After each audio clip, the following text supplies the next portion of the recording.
Breaking, Britain has just been cut off from Israel. Not citizens, not tourists, but the entire government. At 9 p.m. Jerusalem time, Prime Minister Benjamin Netanyahu ordered a total diplomatic freeze, accusing London of betraying its allies and legitimising terror. The trigger: Keir Starmer's recognition of the state of Palestine. As Prime Minister of this great country, he declared that the United Kingdom formally recognises the state of Palestine, followed by his support for ICC arrest warrants against Israeli officials. All intelligence frameworks worth £12.4 billion are now suspended, ending a 42-year alliance. 17 terror plots once stopped by Israeli intelligence are now unseen. More than 2 million people watched live as a G7 minister's plane turned back over the Mediterranean. This isn't diplomacy, it's a rupture that could leave Britain blind and alone. 4 days before the rupture, Downing Street went dark. No vote, no warning, no witnesses. At 8:12 a.m, Starmer signed a one-page order recognising the state of Palestine, cleared by 3 advisors and seen by no one else. The Foreign Secretary was never told. Hours later, another memo left his desk. Britain would back ICC arrest warrants for Israeli commanders accused of war crimes. No cabinet, no security review, just a signature and silence. Inside the Foreign Office, panic flickered. Ambassador Dame Barbara Woodward sent an encrypted query at 11:47 a.m. Jerusalem time. No reply. MI6 cancelled its noon briefing. One official called it policy by ghost. In Tel Aviv, Ambassador Simon Waters was summoned without orders, standing speechless before cameras. By noon, Israel had already acted, while London was still asleep.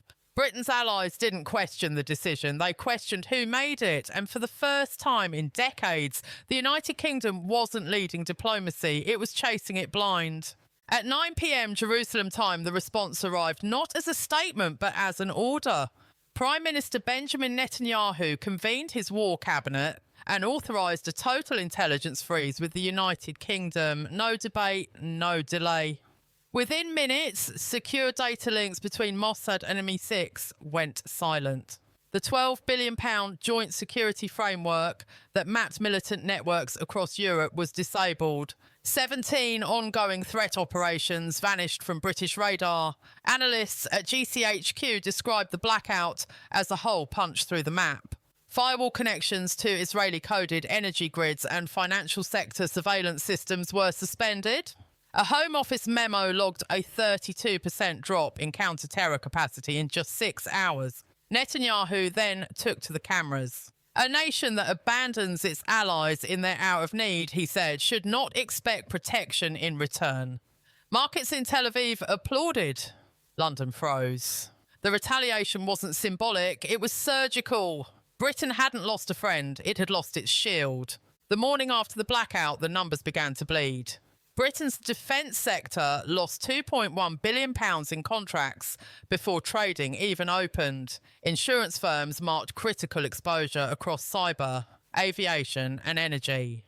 By 9:07 a.m, the FTSE warning index flashed red, not for volatility, but for trust. Major Israeli tech investors withdrew from London Stock Exchange listings within hours. Data firms at Canary Wharf called it a silent run.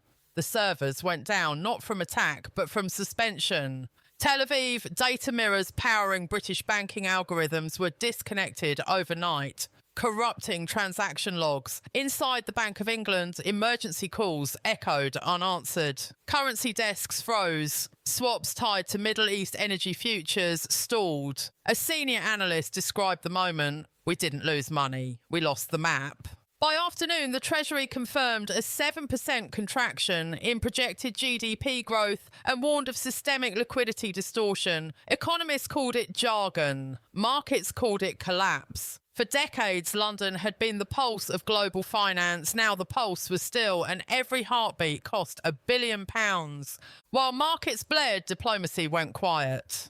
Washington suspended all data exchanges under the Five Eyes Protocol. Paris withdrew from a joint cyber defence exercise. Warsaw froze its eastern flank intelligence sharing. In Brussels, Britain's chair at the EU security table sat empty by design. Across the Gulf, Saudi Arabia, Bahrain and the UAE issued a joint statement. Partnerships require loyalty. No nation named the UK. All understood who was meant. Inside NATO, documents once stamped confidential UK eyes only were reclassified to NATO general use. A quiet demotion on paper, a loud message in practice. The State Department's morning brief defined it bluntly: Britain's diplomatic status pending review. For the first time since 1945, London was not invited to a Western security summit. No press release, no protest, just absence. Allies didn't break ties. They turned away and left the UK talking to its own echo. At home, the shock turned inward. Cobra meetings ran without minutes. The National Security Advisor resigned at dawn. Yvette Cooper and John Healey stopped speaking to each other. Downing Street's corridors were silent except for the buzz of burning phones. Leaked emails showed My5 warning of a strategic vacuum. The Cabinet Office deleted 12 classified threads before journalists could see them. Treasury files flagged severe liquidity migration. Pollsters reported Labour support collapsing to 17%. In the same hour, Conservatives hit 52%. Aides called it the Sears curve. At 11:40 p.m, an internal chat log captured one line: "We built a foreign policy without a parachute." By morning, staff turnover passed 40%. Security clerks were hand-carrying red files to shredders. Even the Prime Minister's press secretary stopped briefing the press. Britain was no longer a government managing a crisis. It was a crisis managing a government. Abroad, Britain became a ghost signature on old treaties. The CIA rerouted Mediterranean data flows through Athens. Canada and Australia shifted defence liaison to Washington. Germany quietly cancelled its UK Joint Eye Security project. Within NATO, a single line in the minutes told the story by Operational Trust inactive. It wasn't an expulsion, it was a freeze. The International Monetary Fund postponed a scheduled audit, citing unclear data integrity. Translation: no one believed British numbers anymore. In Tel Aviv, Israeli officials closed the last joint research hub. The sign was simple: temporarily suspended. No one believed it was temporary. By week's end, 19 security programs, once labelled UK-Israel Joint Operation, had been retagged US-Israel Control. The world's maps didn't change, but Britain's coordinates vanished. On the streets, anger found a voice. Tens of thousands marched from Whitehall to Parliament Square, chanting, "Not in our name." Police drones recorded crowd density peaking 312,048, 9 arrests, 9 injuries, digital feeds exploded. Britain betrayed hit 19 million mentions in a day. Stand with Israel trended second at resign Starmer first. Synagogues reinforced doors. Mosques opened for dialogue. Supermarkets in Leeds and Manchester closed early after threat hoaxes. The Home Office classified them as civil friction events.